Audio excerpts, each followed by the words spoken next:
Have you got one of these? You know how to use it? Want to learn how to use it better? Think it's just for home movies? There's enough consumer video equipment available right now for you to start your own television station.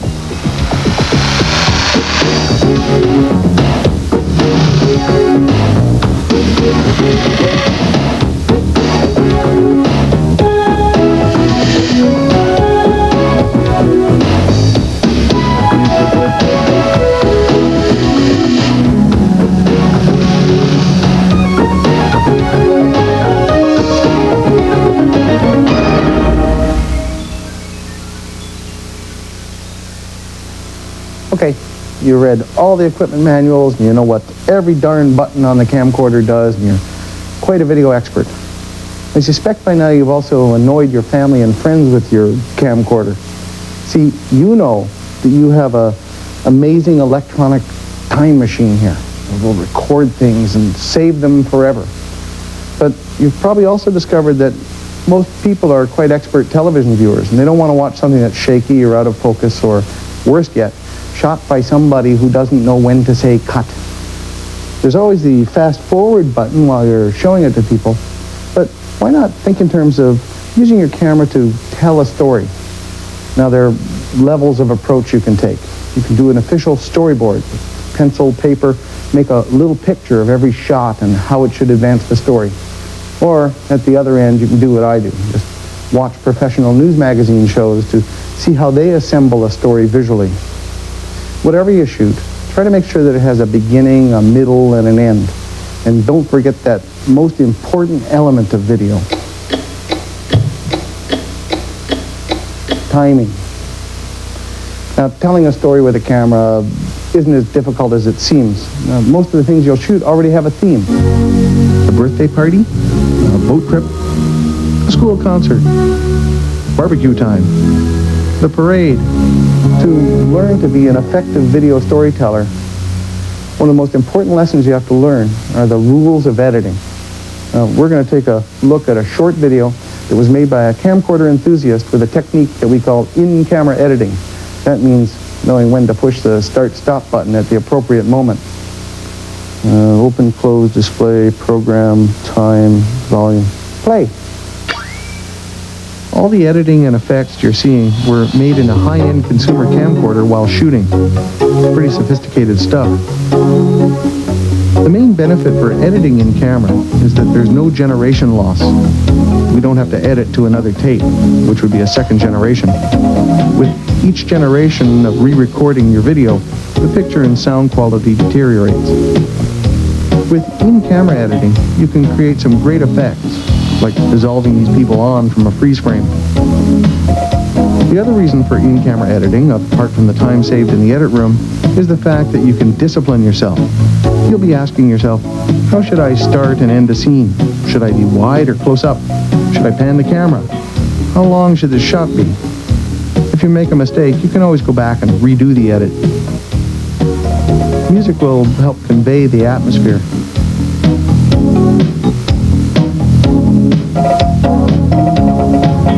And remember, good videos don't go on forever. They just fade away.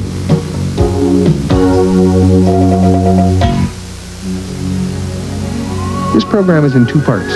The first part is about in-camcorder editing. Part 2 we've titled Directing the Shot. We're going to explain some of the rules of editing throughout the program. In Part 1, in-camcorder editing, we'll have editing a speech, building an action sequence, editing pictures to music, and run-up time. One perfectly good reason for editing is to prevent your audience from falling asleep. I've met a lot of people in my life, but never met one who wanted to watch a 3-hour wedding. Met a couple who thought they wanted to watch a 3-hour wedding until they tried it. At a wedding, you might want to get everybody who makes a speech. It's the nice thing to do, right? But you don't want that accumulated 45 minutes or hour that it's going to take.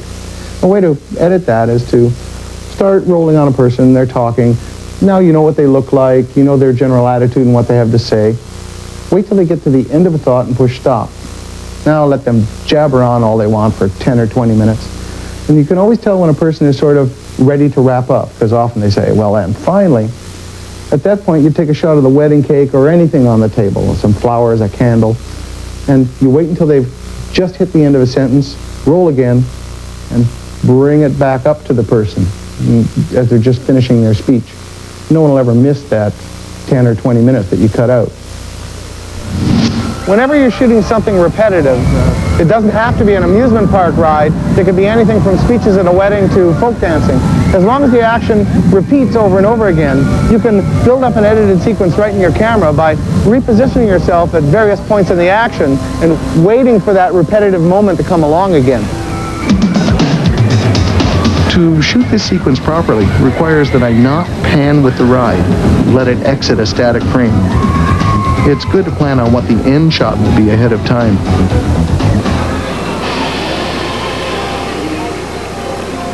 When shooting, it's hard to know where each shot will end exactly, so you might have to record more than you need and wind back to the spot where the next scene should begin. If you want to add more shots later to your sequence, you can record over the original picture, inserting new picture, providing you have an insert edit mode on your camcorder. The first thing to do is to record the musician, both picture and sound, from beginning to end. Then we'll go back and insert edit some pictures, like cutaways of the crowd. If you have a shaky camcorder shot, you can replace it with a better shot. Once you've completed shooting the musician, wind back to the beginning and find where you'd like to insert a new shot. Press the Insert Edit button and you're ready to shoot.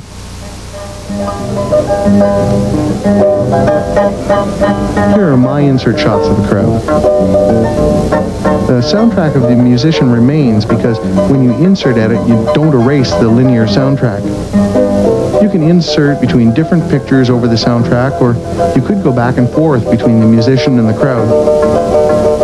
Be aware of run-up time that your camera might require when making an edit like this. Now, before you run out to use my very inventive wedding shortening technique, there's something you're going to have to learn about your own camcorder. They're all a little different, but virtually all of them do this. They make a beautiful edit when you push the start and stop button. But the way they do that is when you press stop, they roll the tape back a little bit so that the next time you press start, the tape rolls forward in play mode, and then when everything's up to speed, that beautiful edit is made. Now you have to learn how long it takes your camcorder to do this. Otherwise, you'll think you're recording things that you're not, especially those beginnings of those sentences and things. So I'm going to do a little test here. First, I'm just going to roll some video. All right, this is roll up for test number 3. You never saw the other 2 takes. All right, now I stop, and I'm waiting for the tape to wind back. You can actually see it happen right in through the little window. All right, I'm going to count to 3, and as I say 1, I'm going to push the record button. 1, 2, 3. I'll push stop. I'm waiting for it to recue. Okay, it's ready. I'm going to do it a few times. 1, 2, 3, and stop. The reason I want to do it a few times is I might actually have a button and finger coordination problem, so I want to get an average. 1, 2, 3. That's the end of our test. Okay, now I'm going to re-cue this and set it up to play. You make an edit. Roll up for test number 3. You never saw the other 2 takes. All right, now stop. 3. Stop. 3. Stop. That's the end of our test. Gap's often bigger than you would imagine. Now, since all camcorders do this to a certain extent and they're all different, you really need to perform that kind of a test with your camera if you want those nice smooth edits at the places where you thought they were going to be. What, part 2 already? Oh, okay, directing the shot. This will have making shot decisions, screen direction, eye lines and the axis, types of shots, pans and tilts, in-camcorder effects, and scene transitions. When you're operating a camcorder, you're wearing many hats. You're a photographer, a director, a sound recordist, and an editor. This will all require a lot of split-level decisions, as there are many components to getting a good shot. This all leads up to making shot decisions. When you're out shooting action and you're the director, you face all these split-second decisions like, should I be at the top here getting these guys going down the slide, or should I be at the end getting them coming down towards me? It doesn't really matter what you decide as long as you've thought about it and there's a reason for your decision. I want to be at the bottom because that way my shot's going to end in a close-up and it'll be more exciting. Come on down. Ooh, that was so exciting I almost got hit. Screen direction and eye lines are important. You can mess up your sequence by positioning your camera in the wrong place. Here we've created a nice illusion that Marnie has a twin sister. Well, she doesn't. We simply have the ball going in the right direction. Particular attention should be made to eye line direction between your cuts. Whenever you're shooting cutaways, it's important to be conscious of screen direction. What I mean is this. Here I am, looking from left to right. Now, without moving me, just moving the camera, I can be seen to be looking from right to left. Now, screen direction gets mighty important when two people are talking to each other, so we're going to fly in a guest at great expense. We have a thing called, hi Fred, we have a thing called the axis. That means that with any action, we draw a line through it and then never cross that line with the camera. In the case of two people talking to each other, the axis is pretty straightforward. It's a line that runs from nose to nose and then extends out in as far as you can imagine in both directions. Here's what would happen if we crossed it. Fred, you've been seen dumping toxic stuff into the river. No, that wasn't me. See, Fred and I both end up looking in the same direction now, and no one's sure who's talking to whom. As a matter of fact, whenever you cross the axis, you usually end up making the viewers' heads do this. Right to left, right to left. Who's he talking to? Where the hell? When shooting sports, always make sure you stay on one side of the action. If you cross the axis, this is what happens. More twins. Okay, assignment. How about a 1 to 2 minute sequence of a running or a chase scene? Now, every shot that you put into that sequence should make you conscious and emphasize screen direction and continuity rules. Some suggested themes might be man chases dog, bicycle race, any kind of a sports game, or maybe a rush hour where things actually rushed. Okay, well, get to it.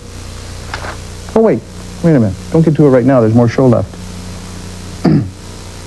Sometimes screen direction can be changed by using a neutral shot. A neutral shot can save you when you're crossing the axis. You can have a major continuity problem when shooting several people around a table. For instance, from this camera angle, Arlene appears to be looking right to left. Now I change my position. She's looking left to right. To remedy all this, we need some cutaways. Hot dogs, flowers. Now we can go back to Arlene looking right to left. Cutaways have saved more than one director's reputation.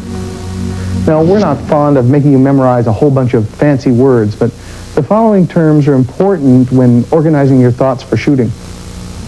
In order to make your videos interesting, it's important to use various shots to establish your scene and things like that. For instance, this is an extreme wide shot, or maybe it's an extreme long shot, or maybe this is an extreme long shot.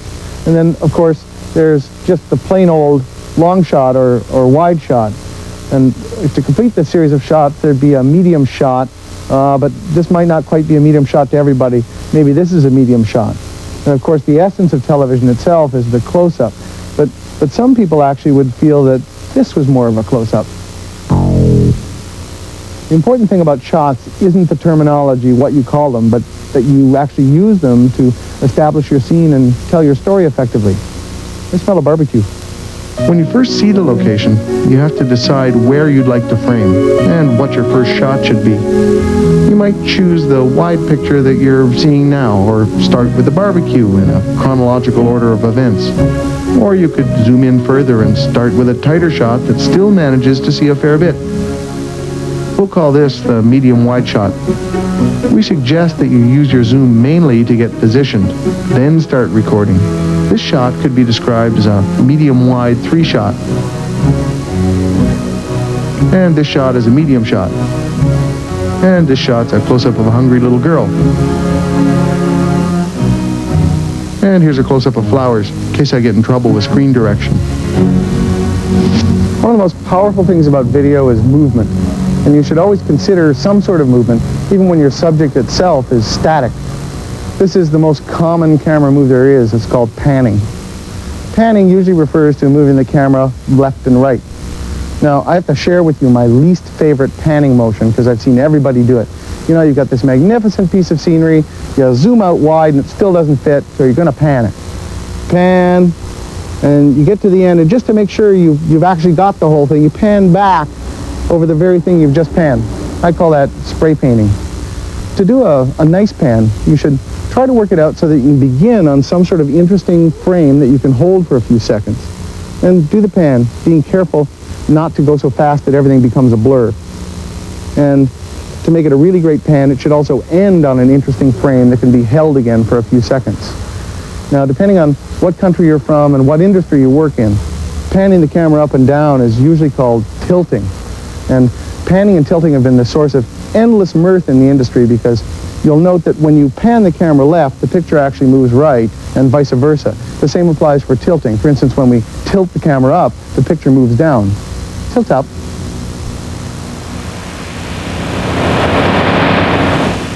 Camera movement is a lot of fun, but sooner or later it has to stop. And it's best to work out a way it can do that gracefully. If you're following someone with the camera, it's best to stop the camera and let them walk out of frame.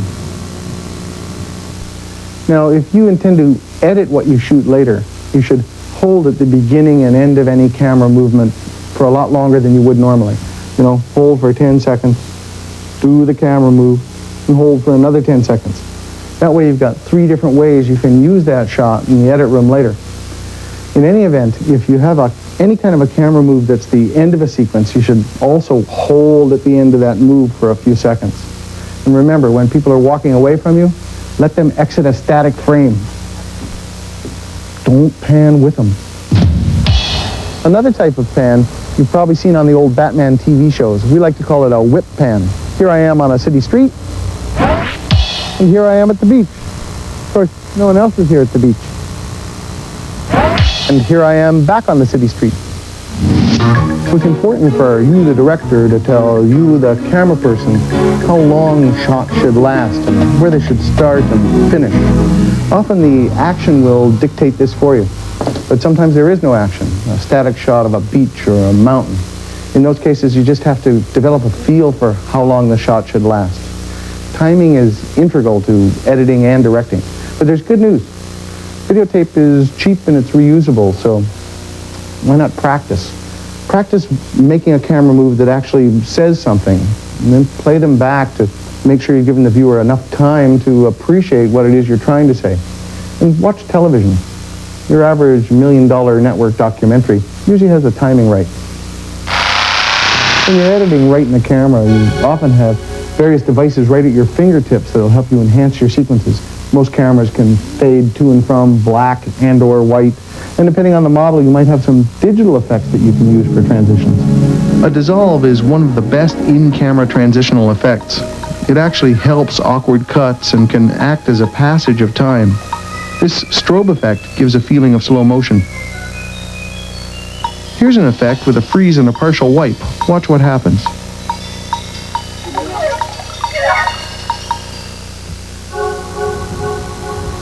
By now, you know that there are an awful lot of fancy transitions you can do right within some of the more expensive cameras.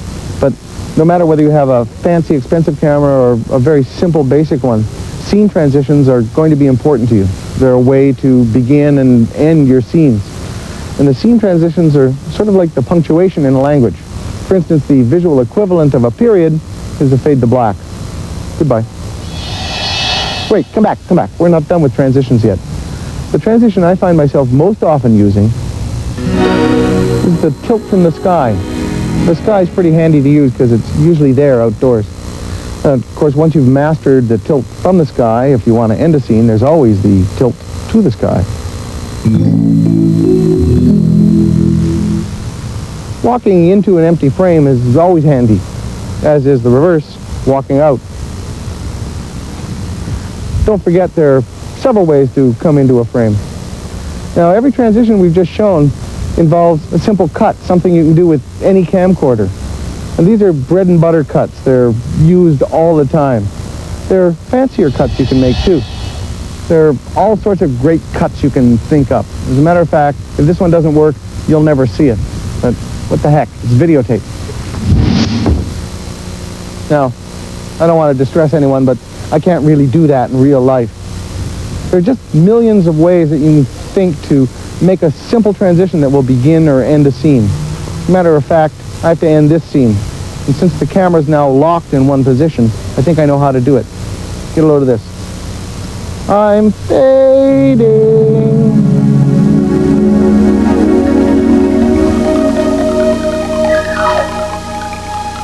Remember this from the beginning of the show? This is your assignment. Make an in-camera visual essay. If you don't have a fancy camera, simple cuts will do. The subject could be your street, your town, the fall fair, whatever. To help you out, we gave this assignment to a videographer. Then we took our camera and followed him around. Do you always figure out right away what the first shot is to take? How do you establish this kind of? Well, that's the fun thing about video. It's not till you actually turn up on location that you really know what you're going to do. So you wait around, you find something interesting, see how people are reacting to you and whatnot. And when people are feeling comfortable, something just comes to you. Like the road sign here. Help establish a shot. Lets us know where we are. No, don't let me stop you taking the shot. Okay. This effect is simply a wipe on a freeze frame. Show me the effects that come with your camcorder.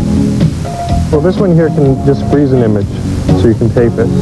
And you can do different things with that freeze by pushing this button several times. This here will just strobe. A lot of people like to see a picture strobe. You might get someone dancing. Like a series of stills? Yeah, and it looks interesting. Here, if we push this button, it freezes at the end of the scene that we shot, and it dissolves or wipes to the next shot, depending on how many times we push this button here. See, it freezes when you push stop on the camcorder button. That's right. And this one up here is if there's not enough light, say inside your house around a birthday cake, somebody turned down the lights. If we push that button, we'd have enough light. I never take my tripod along because I'm always it's an extra hassle. But I noticed that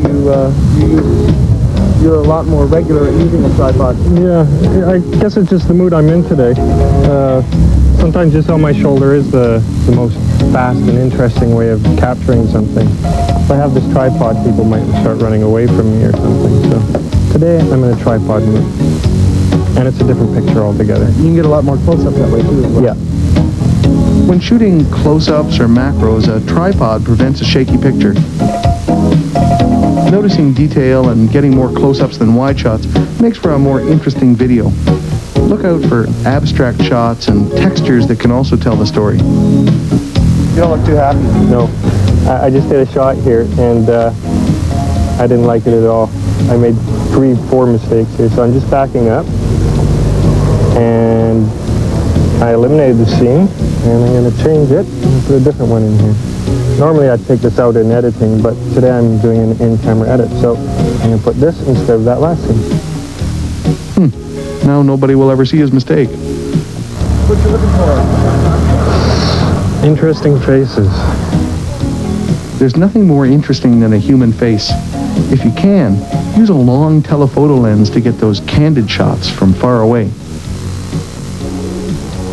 Well, Peter's off making his video, and I'm standing here like an idiot wishing I brought a camcorder, because this just reminds me of the Caribbean. There's nowhere you can take a bad shot in this particular market. Everything's so interesting. I know for my plan, I would establish the market by showing a few wide shots of the streets and the people, but then I'd be excited to concentrate on all the little details, you know. I saw a shot where a patent leather shoe was reflecting a dead chicken, and there's a wonderful signage. For instance, there are signs all over the place that say meat market. As a matter of fact, that very market over there has a sign that says all meat refrigerated, and right below it, sitting on a board, obviously not refrigerated, is all the meat. Most of the stores proclaim cheap this or best prices or most unusual thingamajig. There are also varieties of fruits and vegetables I've never seen before. There's a wonderful thing over. Why didn't I bring my camera? Look at that. There's a thing over there that says checkerboard with 2 great big eyeballs. Even though we're editing on the fly, music and narration could still be added later. Peter chose to close his visual essay by coming full circle to the street sign where he began. And I'm finished. So that ending shot kind of comes full circle with the sign, right? Yeah. Have you had any, like, that's one way to end this piece, but when you're doing a travelogue, have you had any other great ending shots that are memorable? Yeah, I think you just have to look for inspiration on that day. And usually that's a person you might encounter and wants to talk to or something. So they'll give you a nice smile or a wave, or they'll say, I'll see you later or something, and then that's it. When we first started to put together this half-hour program, it came in at about 46 minutes. It was only after some additional editing that we were able to get it down to you at the correct length. Unfortunately, one of the things that went was my brilliant speech about how creative editing can save an entire program by changing the pace, by just moving one edit a couple of frames. And that was a great speech, but that's editing, and that's all we have time for.